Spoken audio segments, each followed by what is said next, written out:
All right. So, welcome back, guys. We're going to continue from where we have left off yesterday, which is कि हम अब groups की तरफ आ रहे थे वायलेंस के अंदर टॉपिक के अंदर. सो हम अब बात करेंगे कि why do extremist groups use violence के जो इनकॉम्पिटेंट इंडिविजुअल्स होते हैं वो वायलेंस करते हैं और इनकॉम्पिटेंट ग्रुप्स भी वायलेंस यूज करते हैं. White supremacist group Ku Klux Klan used mob lynching as a tool to force black Americans into submission after the latter was outcompeting white Americans in society. This individual logic, जो अभी तक हमने discuss किया, is applicable to the organizational and societal structures as well. Extremist and racist groups such as the Ku Klux Klan (KKK) have historically used violence as a way to intimidate others to satisfy their own greed for power. After the American Civil War, 1861 to 1865, ended in the mass emancipation of slaves, the African American community made tremendous strides in political, economic, and social spheres. Starting with the Reconstruction era, the former slaves started getting elected to state legislatures. Moreover, the diligent and ambitious African Americans started excelling in labor markets as well. This resulted in competition between the white Anglo-Saxon Americans and the African Americans in both political and economic spheres. यानी जो स्याह farm अमरीकी हैं और जो white American हैं उनके बीच में कंपटीशन हो गया मार्केट प्लेस में, क्योंकि ब्लैक्स जब स्लेवरी से इमेंसिपेट हुए तो वो भी आने लग गए कंपटीशन में. Many white Americans were outcompeted by African Americans due to their superior skills and work ethic. The relative decrease in their share in job market and state legislatures prompted them to join en masse, यानी एक बड़ी तादाद में, the white supremacist organization Ku Klux Klan.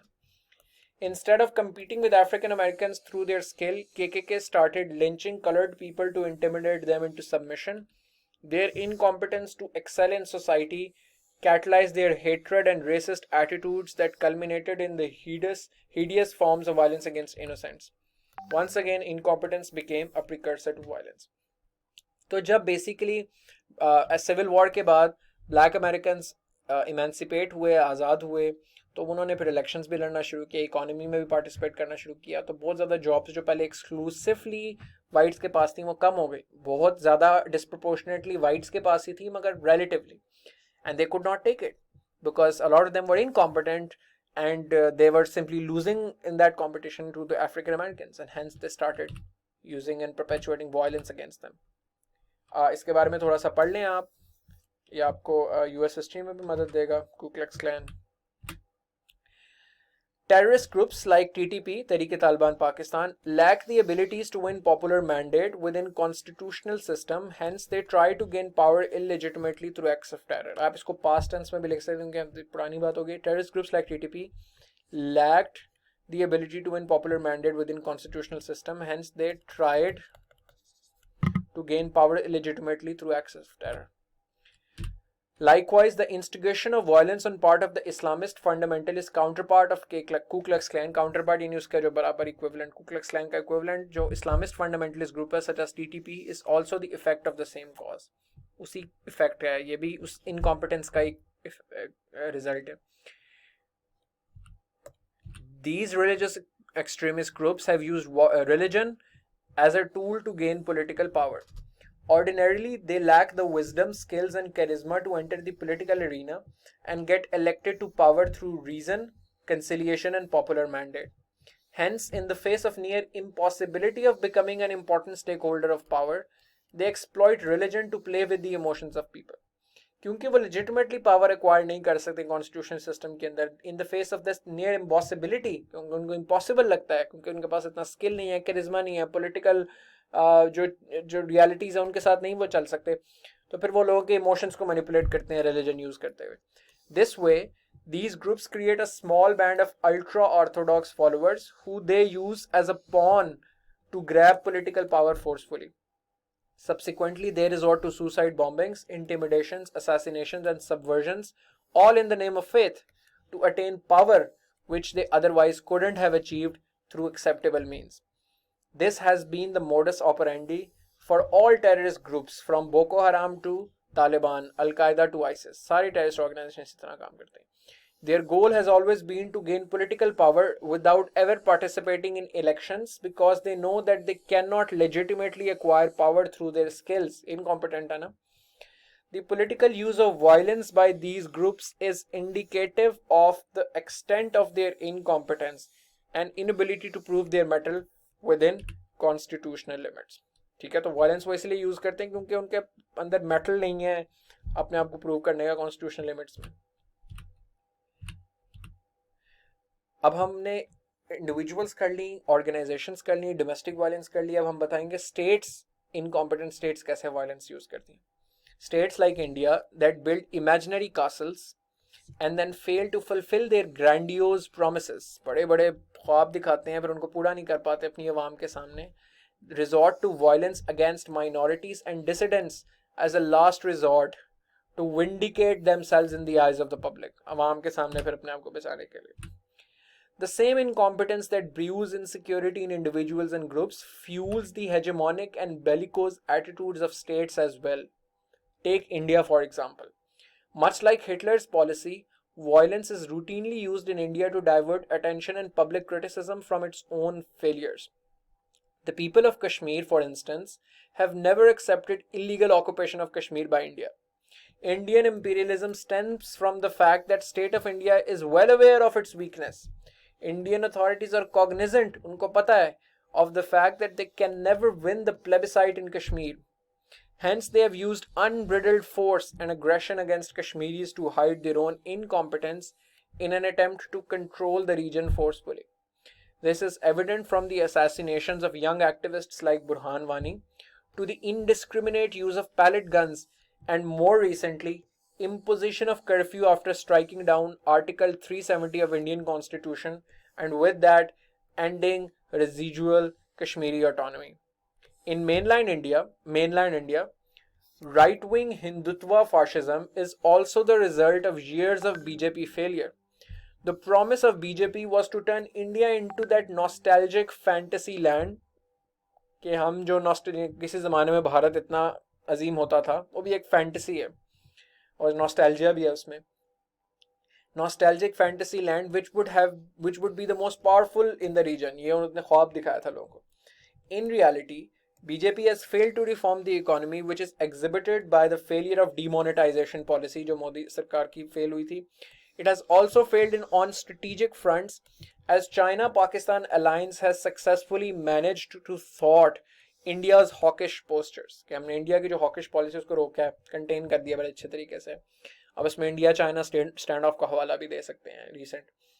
Hence, following Hitler's footsteps, the BJP-led government has also instigated violence against Muslims, Dalits, Adivasis and other political dissidents to force people into submission, create diversion and hide their insecurities and failures. ठीक है जी. इसमें inverse logic apply होती है कि incompetent violence पर resort करते हैं तो कॉम्पिटेंट क्या करते हैं? What do competent individuals and nations alternatively do? Owing to their skills, knowledge and creativity, competent individuals and states always have some peaceful way out of the problem and thus never resort to violence. Examples: Muhammad Ali Jinnah's constitutional and peaceful struggle to gain independence from the British, Deng Xiaoping's reforms in China in the aftermath of glowing public dissent and disenfranchisement. Having established a causality between incompetence and violence, it is important to press the inverse logic of this adage. That is, competent individuals will always have another option other than violence. They are able to steer through any challenge due to their skills, wisdom, creativity, and emotional stability without harming anyone. If it ultimately comes down to accepting their mistake, they do so gracefully. Competent लोग ये करते हैं. This was reflected in the struggle of Muhammad Ali Jinnah. Back then, many anti-colonial struggles were spreading from the African continent all the way up to East Asia. इन सब में जद्दोजहद चल रही थी colonialism के खिलाफ, आबादियाती निज़ाम के खिलाफ. Many anti-colonial leaders relied on violence to gain freedom. However, Muhammad Ali Jinnah, being a competent person, never used or condoned violence as a political tool. He was a strict constitutionalist and used his politico-legal acumen and personal charm to popularize the demand for Pakistan and getting it accepted by the British. He altered the map of the world without ever firing a bullet. This thesis applies to states as well. हमने एक individual competent individual की बात की, हम state की बात करते हैं. Like India, Chinese state had also inherited monumental challenges which included large population, poverty, slow economic growth and security threats. However, instead of murdering its minorities, unlike India, Chinese authorities, notably Deng Xiaoping, undertook sweeping reforms in 1970s that included governance, educational, economic and political reforms that helped them overcome these challenges. Competent थे तो reforms की, violence नहीं use किया. Being competent, the Chinese state authorities always had a peaceful way to resolve internal disputes and march ahead. With this, it can be conclusively asserted that violence is indeed the last refuge of the incompetent only. कि हमने अब आखिरी दर्जे तक जाके इस पूरी बात को जो वाज़ेह कर दिया. अब हम recommendations पे चलेंगे. What can the world learn from this adage? There needs to be aggressive investment in building the competencies of individuals, including making individuals productive members of society, provision of career counseling facilities, inculcating civic sense in citizens, awareness on mental health, normalizing failure and reducing toxic competitiveness. The important lessons of history, as discussed above, will be of no good until they are adopted by the society. Thus, it is self-evident now that in order to lessen the overall violence in society of all forms and magnitude, her form और हर magnitude के violence को कम करने के लिए, there needs to be huge investment in building competencies. क्योंकि competent लोग violence नहीं use करते तो आपने लोगों को competent बनाना है of the population. तो अभी कहाँ से आप लोगों को competent बनाएंगे, किस जगह से? The obvious site for this intellectual and financial investment is the educational system.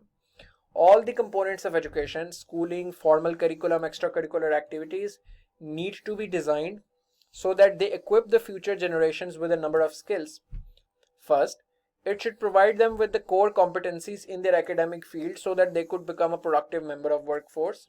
Okay. Second, there is a strong need for career counseling in high schools so that children pursue their ambitions and therefore excel in their respective domains. ताकि वो काबिलियत उनकी ज़्यादा निखर के सामने आए.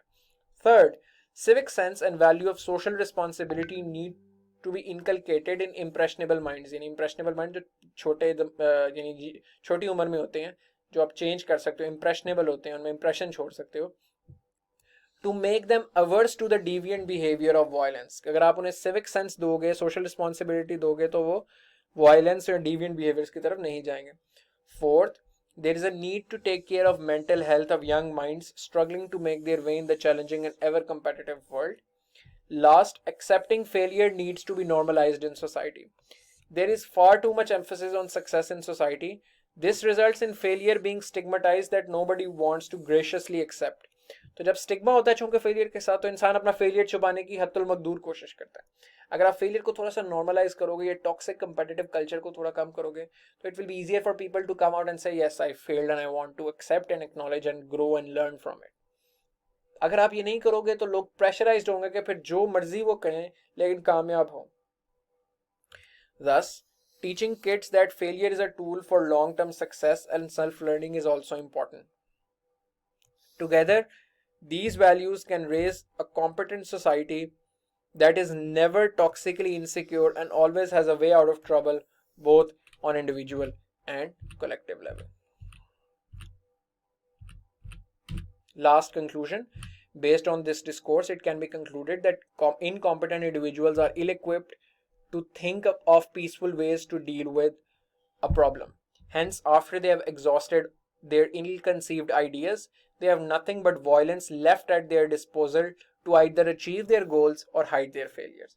There is also a causal link between incompetence and insecurity. Likewise, similar causation exists between insecurity and the use of violence. Incompetence insecurity की तरफ भी लेके जाती है और insecurity फिर आगे से violence की तरफ भी लेके जाती है. Throughout history, the world has witnessed populist demagogues like Adolf Hitler and George Bush, who lacked the capacity to deliver what they had promised. Thus, they used violence to deflect the public and hide their failures. Similar analysis, mutatis mutandis, applies, yani with minor changes that are necessary. It's likewise similarly applies at private sphere in the instances of domestic violence as well. On a social level, terrorist organizations like Ku Klux Klan and TTP used violence precisely due to their own failings and ineptness. On a national level, this is reflected in the form of state-sponsored violence by countries like India. Alternatively, competent individuals and nations always have a never-ending supply of creative and peaceful solutions to insurmountable challenges. Quaid-e-Azam Muhammad Ali Jinnah and Deng Xiaoping can serve as a model example in this regard. Thus, if a peaceful society is to be achieved, there needs to be massive focus on building competencies of young generations so that they grow up to be smart, competent, and emotionally mature individuals who never even think about using violence to achieve their ends. This way, the world can have more Jinnah and Deng and less of Hitler and Bush. And that's it. So, मैं इसे चूँकि थोड़ा बड़ा लिखा है, मैंने आराम से लिखा है, सुकून से लिखा है. अगर आप ये तैयार कर लें तो आप भी तकरीबन इतना ही पूरा लिख लेंगे. वरना अगर आप इससे कम भी लिखते हैं तो that is not an issue, because as long as you're crossing 2000 you're good to go. So theme आज के इसके अंदर ट्रेजेडी एंड फेलियर, क्योंकि हमने इस ऐसे में भी डिस्कस किया है तो इसके ऊपर भी डिस्कस करना ज़रूरी है. ये अगेन जो मॉडर्न सिविलाइजेशन टाइप के ऐसे हैं उनमें डिस्कस हो सकता है कि टॉक्सिक कंपेटिटिवनेस और फेलियर क्यों इतना स्टिग्मेटाइज हुआ है. और ये आप लोगों के लिए भी ज़रूरत है, बिकॉज अक्सर लोग I am sure second attempt दे रहे हैं, थर्ड अटैम्प्ट दे रहे हैं, या कुछ लोग जो पहली दफ़ा नहीं पास हो सकेंगे ऑब्वियसली. तो they need to realise that failure is not the end of the world and how it is should be channelise. This whole essay should serve as a motivation for them. The previous essay should serve as a motivation to them. तो ये आप लाजमी ये videos देखें. ये हम concepts के लिए भी यूज़ करेंगे और हमारे लिए ज़िंदगी में भी ये चीज़ों को समझना बहुत ज़रूरी है. नेक्स्ट लेक्चर में मैं आपके साथ इसी टॉपिक का इंट्रोडक्शन डिस्कस करूँगा. सी यू गाइस.